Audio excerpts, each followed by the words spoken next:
जय जगन्नाथ पिलामाने मु रंजन पुणी थे तुम मानक स्वागत करी आम यूट्यूब चैनल एक नुआ वीडियो को। सो पिलामाने यार पूर्व वीडियो रे आमे जो नवम श्रेणी साहित्य बहिर जो पद्य विभाग आम गोटे पढ़ी क्या मुख अनाई बंची तार प्रश्नावली उत्तर को आलोचना करुले। या पूर्व तुम मानक ये पाठटी को संपूर्ण भाव बुझाई सारी ठीक अच्छे। प्रश्नावली आम जो थिला तार कौन निर्दिष्ट उत्तरमूलक प्रश्न माने 30 नंबर 1 नंबर नहीं गोटे मिनिट 1 नंबर नहीं 30 नंबर क्वेश्चन पर्यटन आम सब गुड़ाक डिस्कस अलरेडी कर सारी। आ बाकी थिला आमर कौन ना सरलार्थ बाकी थिला ठीक अच्छे। सप्रसंग सरलार्थ जोड़ा कि 5टा सरलार्थ तुम रही आम आज ये वीडियो आलोचना करवा। मुझे वीडियो तुमको कही शेष जे सरलार्थ को केमिति लेखा जाए तार कौन ट्रिक अच्छी तुमने न पढ़ी केमिति सरलार्थ को लेखिपार से ट्रिक मुझे तुमको आज दबाक जाऊँगी। और बहुत सुंदर भाव में सरलार्थ को तुम लेखि भी पार निजे निजे चेष्टा कले ठीक अच्छे। आउ गोटे जिनस दरकार न पढ़ी माने कौन मुझे कहली तुमको देखापी पड़ो बेसिक कनसेप्ट बुझापी पड़ो लाइन टाक भलसे जदि बुझीच ताहले तुम लेखिपार ठीक अच्छे। से तुमको कौन करा पड़ो ना आमर जो बेसिक कनसेप्टर वीडियो पाखापाखि 40 मिनिट खंडे आमर नहीं ठीक अच्छे। सेटा ऑलरेडी अपलोडेड अच्छी आमर ये चैनल जाकि सर्च कर क्या मुख अनाई बंची बाय स्कूल पिला तो पलि आसो तुम है ना बाय रंजन सार लिखले भी पलि आसो। तो तुमने से डिटेल बुझीपार बेसिक कनसेप्ट आराम से तुमने कनसेप्ट बुझिला तुमने कौन कर ना ये सरलार्थ गुड़ को आराम से लिखिपार। ताले चलो देखा केमी सरलार्थ गुड़ा को लेखा जाए तार ट्रिक कौन रही मुझे डिटेल बुझेदेवी। ओके पिला माने यही पीडीएफ को तुमने कौट पाइब पीडीएफ को पाइबा तुमको गोटे एप्लिकेशन डाउनलोड करने पड़ो जार ना हूँ Odia study guide. Odia study guide STUDYGUID ठीक अच्छे। यहाँ को लिख कौटी ना प्ले स्टोर जाकि सर्च कर आमर एप्लिकेशन आसो 4टा एप्लिकेशन आमर रोचे गोटे ये अपलोड होती ओडिया स्टडी गाइड तुमको सब पीडीएफ गुड़ाक मिल जाए आराम से मिल जाए बिल्कुल फ्री रे टंकाटे भी देवाई पड़ोनी आराम से तुम से देखिपार। ओके चलो ताले आम टे बुझीजा बुझीगले आमको इजी हम जो भी आम एग्जाम जिते भी लिखापी न घोषिकी घोषा किसी दरकार ही ना। मोर समस्त स्टूडेंट को आज ना तुम तुम सीनियर पिला पचारि पार जी मोर चैनल को फॉलो करुवे तो समस्ते कहे मुझे घोषिया उपर ध्यान देनी पिला केमती बुझीब मार्क उपर मोर भी ध्यान ना। मुझे कहेनी जे मु टॉपर करदेवी पिला मानू पिला माने 100 ରୁ 100 आनिबे सेमिति केबे भी मु क्लेम करिनी कहीं मोर फिलोसफी होची कौन गोटे पिला जस्ट पास होता किंतु सबू जिनस को से कैप्चर कर बुझी था। गोटे पिला 90% आनी बट से बुझी न घोषी घोषिकी आनी काली सका पचारा बेलू पाखे किसी है तो सहीटा दरकार ना आमर आमर टपर हवा आवश्यक ना। एवरेज पिला मो पाखे पढ़ंतु सहीटा ही मोर माने गोटे प्रकार ड्रीम बा सहीटा मु सब चाहूँ ठीक अच्छे जे एवरेज पिला पढ़ी भल मार्क आणतु है बुझिकी आणतु घोषिकी ना ठीक अच्छे। चलो ताले आमे जिबा क्वेश्चन 31 को। जीवन बिहुने जेने झस राजा बिने जेने ग्राम देश ये जो कनसेप्ट थिला आको मु तुमको बुझे सारी बेसिक कनसेप्ट रे बढ़िया भाव में बुझे सुंदर भाव में बुझे है। तो एबे आमे सेटा को कौन करवा ना जस्ट जानिबा तो ट्रिकटा मु तुमको पर कहबी। एबे आमे प्रथमे मेन जिनस होची कोन जेतेबेले आमे देखुचंती कोन गोटे सरलार्थ को प्रथमे सरलार्थ रे जो दीटा लाइन दे सरलार्थ कहले एमितिका दीटा लाइन ही माने गोटे पद दे देथिबो ताकू तमे कौन कर विश्लेषण कर सरलार्थ कहुए माने सरल अर्थ रे परिणत कर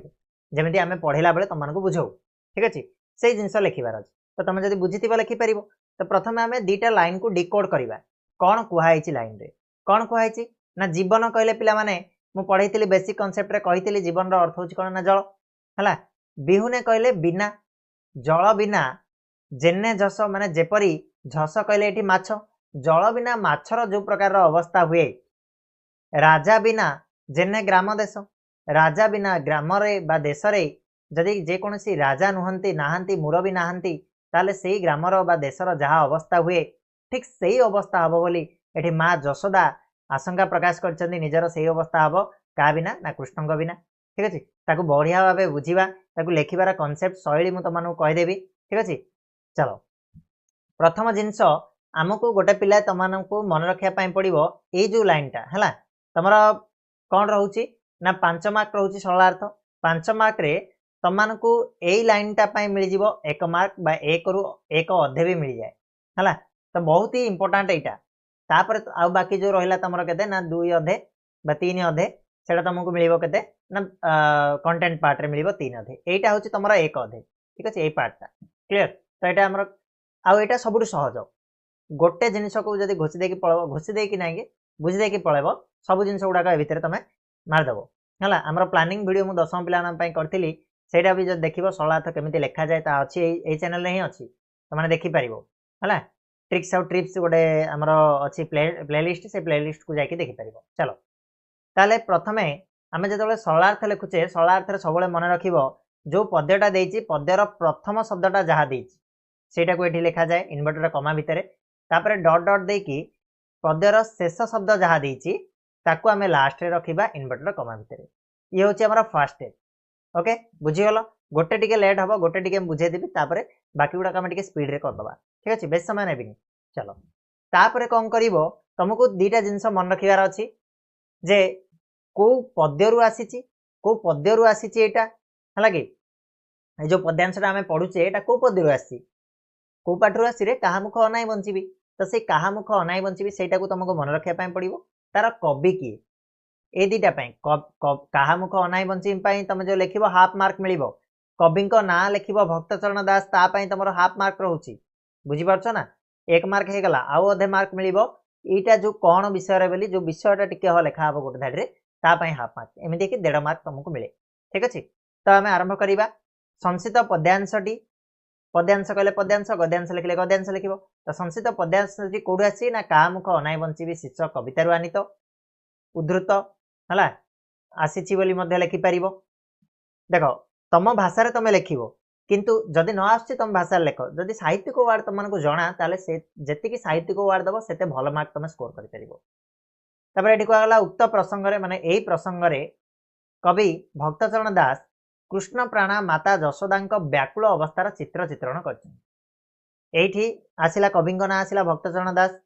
कृष्ण प्राणा माने कृष्णंक कोन भलो पाउथिबा प्राण बोली भाबुथिबा तांकर मां जशोदा केमिति व्याकुल हो जाइछन्ती से व्याकुल अवस्थार चित्र को चित्रण करिछन्ती कोन चित्रण करिछन्ती आमे वर्तार कंटेंट ऊपर को जीवा जो दीटा लाइन हम पढिथिले से दीटा लाइन को बुझीबा देखो तो जेतेबेले मां जशोदा श्रीकृष्णଙ୍କର मथुरा जीवा कथा सुनिछन्ती तो से व्याकुल होई पड़छन्ती हला तम हिसाब रे मु जेमिति बुझेतिली सेमिति लिखिबो पुत्र विच्छेद बा पुत्रठु दूर रे रहिबा तांको दुख तांको पई असह्य मने होची से संभाली पार नाहंती सही पार नाहंती आ श्रीकृष्ण मथुरा गले से कहा मुख अनेकी दिन काटिबे बा कहा मुख चाहि दिन काटिबे बोली भाबी होचन्ती तांको 10 दिग शून्य मने हिची तांकर जीवन अस्थिर होई उठियो बोली से आशंका प्रकाश करछन्ती कृष्ण को कहिछन्ती आ एटा को बुझा पई जाय कि से गोटे उदाहरण देकी कहिछन्ती जे पानी नथिले माछ जेमिति छटपट अवस्था होई थाए छटपट हेकरी मरि जाए बंची पारिबनी राजा नथिले ग्राम बा देशर जे प्रकार अवस्था सृष्टि हुए ठीक सेही अवस्था जशोदांकर हब बोली मध्य से आशंका प्रकाश करछन्ती आ कृष्ण को कहिछन्ती बस एतिकी जिंस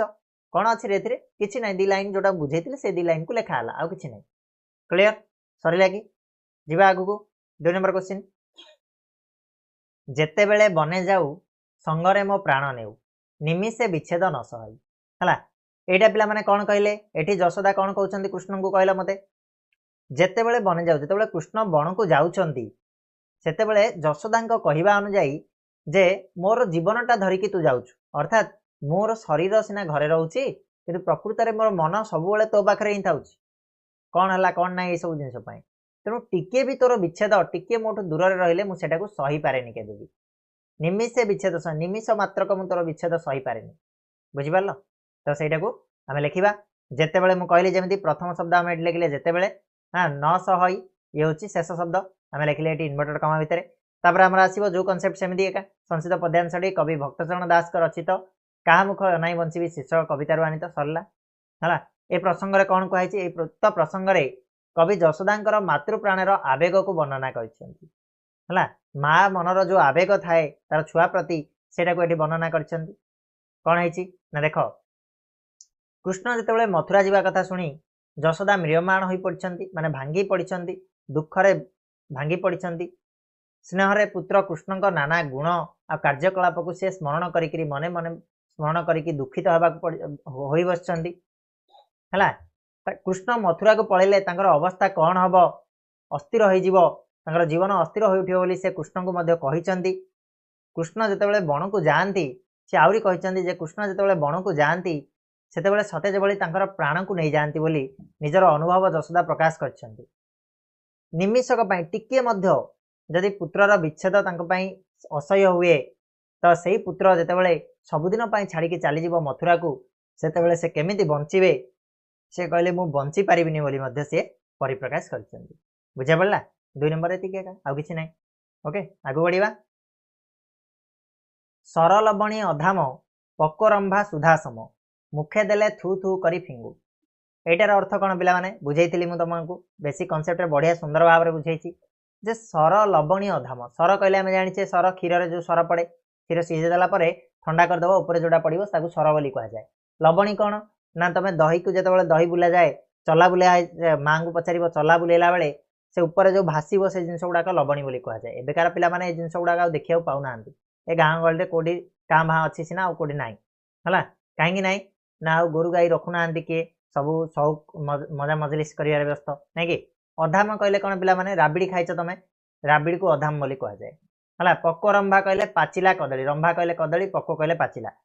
पक्वरंभा जोड़ा कि सुधा भलिया सुधा कहले होची तमर कौन मु पढ़ाई सब गुड़ाक अमृत अमृत समान पाचिला कदली सर लबणी राबिड़ी ए सब गुड़ाक केते आनंद रे माँ जशोदा कृष्ण को खुआउथिले मध्य केते बुझे सुझे खुआइले मध्य से थू थू करिकरी सब फिंगी दउथिले से कथा को मने पकईकि माँ जशोदा एठी भाड़ी हेचंदी। तो सेटा को हमें देखिबा आरंभ होईची सरलबणी रू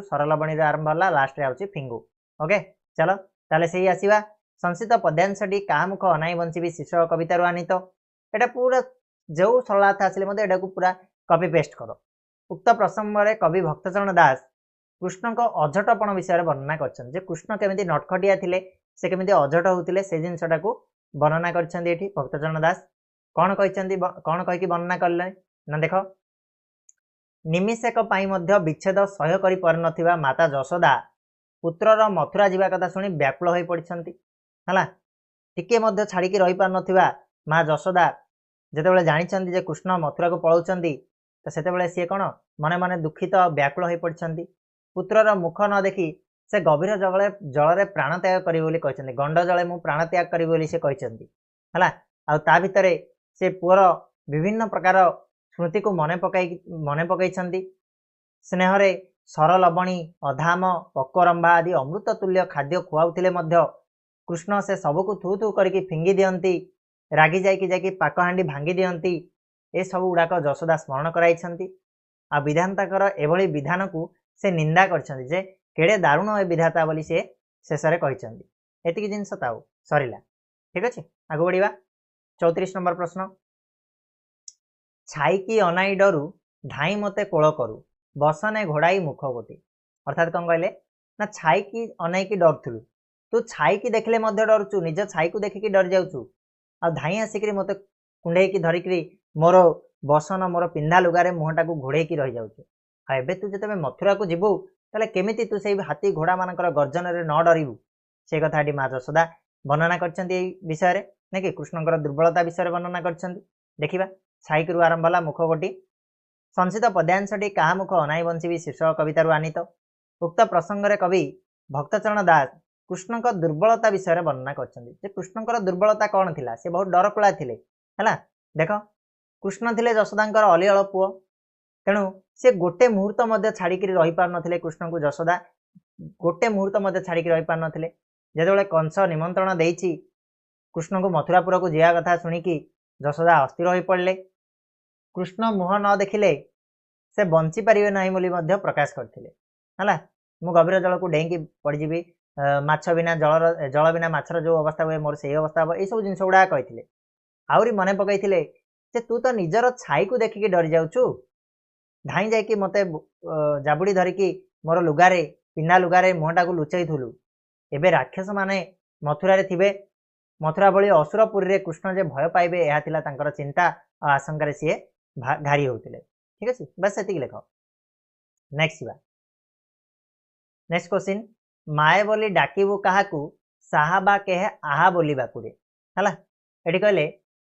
ଯେତେବେଳେ କୃଷ୍ଣ ଯାଉଛନ୍ତି ମଥୁରାକୁ କୃଷ୍ଣଙ୍କୁ ଅଟକାଇବା ପାଇଁ କୃଷ୍ଣଙ୍କୁ ସବୁ କଥା ଗୁଡ଼ାକୁ ମନେ ପକାଇକି ଯଶୋଦା ଭାଳି ହେଉଛନ୍ତି ସେ ଭିତରେ ସେ ଆଉ ଗୋଟେ ଜିନିଷକୁ ମନେ ପକାଇଛନ୍ତି ଯେ ତୁ ଯେତେବେଳେ ମୋ ପାଖରେ ଶୋଉଥିଲୁ ରାତିରେ ହଠାତ୍ କିଛି ଗୋଟେ ସ୍ୱପ୍ନ ଦେଖିକି ଚମକିକି ଉଠି ପଡ଼ୁଥିଲୁ ମା ବୋଲି ଡାକିକିରି ତ ସେଇଠି ଆଉ କିଏ ଥିବ ମଥୁରାପୁରକୁ ଗଲେ ସେଇଠି କିଏ ଥିବ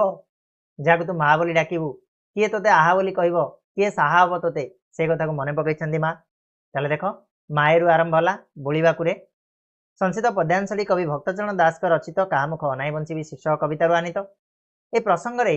କବି ଯଶୋଦାଙ୍କର ବାତ୍ସଲ୍ୟ ପ୍ରେମର ପରିଚୟ ପ୍ରଦାନ କରିଛନ୍ତି ଯଶୋଦା ଯେଉଁ ମାତୃପ୍ରେମ ମାତୃହୃଦୟର ବାତ୍ସଲ୍ୟ ପ୍ରେମ ରହିଛି କେମିତି ପରିପ୍ରକାଶ କରିଛନ୍ତି ଦେଖ ସୁନ୍ଦର ଭାବରେ ନା ଶ୍ରୀକୃଷ୍ଣ ମଥୁରାପୁରକୁ ଯିବେ ବୋଲି ସମ୍ବାଦ ଶୁଣି ମାତା ଯଶୋଦା ଦୁଃଖରେ ଭାଙ୍ଗି ପଡ଼ିଲେ ପୁତ୍ରର ସମସ୍ତ ସ୍ନେହବାଳା ସ୍ମୃତିକୁ ତାଙ୍କୁ ବ୍ୟସ୍ତ କରି ପକାଇଲା ଭୟାଳୁ କୃଷ୍ଣ କେମିତି ନିଜ ଛାଇ ଦେଖି ଭୟ ପାଇଲେ ତାଙ୍କର ବସନରେ ମୁହଁ ଢାଙ୍କି ଦିଅନ୍ତି ଯଶୋଦା ସେ ବିଷୟରେ ମଧ୍ୟ ସ୍ମରଣ କରାଇଦେଲେ ଆଉ ଏବେ ମଥୁରାପୁରରେ ହାତୀ ଘୋଡ଼ା ଅସୁର ଅଶୁଣୀମାନଙ୍କୁ ଦେଖି ଭୟ ପାଇଲେ ସେଠାରେ ସେ କାହାକୁ ମା ବୋଲି ଡାକିବେ ତାକୁ କିଏ ସାହା ହବ ବୋଲି ସେ କୃଷ୍ଣଙ୍କୁ କହିଥିଲେ ଏଇ ଜିନିଷ ହେଲା ଆହୁରି ଗୋଟେ ଲେଖିପାରିବ ଆଉ ଟିକେ ତମେ ଯେ ଯେତେବେଳେ କୃଷ୍ଣ ରାତିରେ ମା ଯଶୋଦାଙ୍କ ପାଖରେ ନିଶି ସମୟରେ ଶୟନ କରନ୍ତି ସେତେବେଳେ କିଛି କ'ଣ ସ୍ୱପ୍ନ ଦେଖିକି ସେ ମା ବୋଲି ଡାକିକି ଚମକି ପଡ଼ନ୍ତି ସେ କଥାକୁ ମଧ୍ୟ ମନେ ପକାଇଥିଲେ ମା ଯଶୋଦା ଏଠି ମନେ ରହିବ ଚାଲ ତ ଇଏ ଥିଲା ତମର ସରଳାର୍ଥ ଯେତିକି ବି ଯାହାକୁ ଆମେ ଡିସ୍କସ୍ କଲେ ଆଶା କରୁଛି ତମେ ନିହାତି ଏବେ ବୁଝିଥିବ ଜିନିଷଟାକୁ ସରଳାର୍ଥ କେମିତି ଲେଖାଯାଏ ଏବେ ମୁଁ ଭାବୁଛି ତୁମମାନଙ୍କୁ ଆଉ କଷ୍ଟ ଲାଗିବନି ଆରାମସେ ତୁମେ ସରଳାର୍ଥକୁ ଲେଖିଦେବ ହେଲା ଏ ପିଡିଏଫ୍ କେଉଁଠି ମିଳିବ ପିଡିଏଫ୍ ତୁମମାନଙ୍କୁ ମିଳିଯିବ ଆମର ଆପ୍ଲିକେସନ୍ ନାଁ ହେଉଛି ଓଡ଼ିଆ ଷ୍ଟଡି ଗାଇଡ୍ ମୁଁ ତୁମମାନଙ୍କୁ କହିସାରିଲିଣି ଯାଇକି ଡାଉନଲୋଡ୍ କରିନିଅ ସେଠି ତୁମମାନଙ୍କୁ ପିଡିଏଫ୍ ମିଳିଯିବ ଇଜିଲି ମିଳିଯିବ ଆଉ ବାକି ଯେଉଁ ସବଜେକ୍ଟର ପିଡିଏଫ୍ ସେଠି ନାହିଁ খুব শীঘ্র আমি অপলোড କରିଦେବୁ ତ ଆରାମସେ ଫ୍ରି ଅଫ୍ କଷ୍ଟରେ ତୁମେ ସେଇଠୁ ୟୁଜ୍ କରିପାରିବ ଠିକ୍ ଅଛି ପିଲାମାନେ ତ ଆଜି ପାଇଁ ଏତିକି ପୁଣି ମିଶିବା ନେକ୍ସଟ ଭିଡ଼ିଓରେ ନୂଆ କନସେପ୍ଟ ନେଇକି ଆସିବା ସେତେବେଳେ ଯାଏଁ ସମସ୍ତଙ୍କୁ ଧନ୍ୟବାଦ।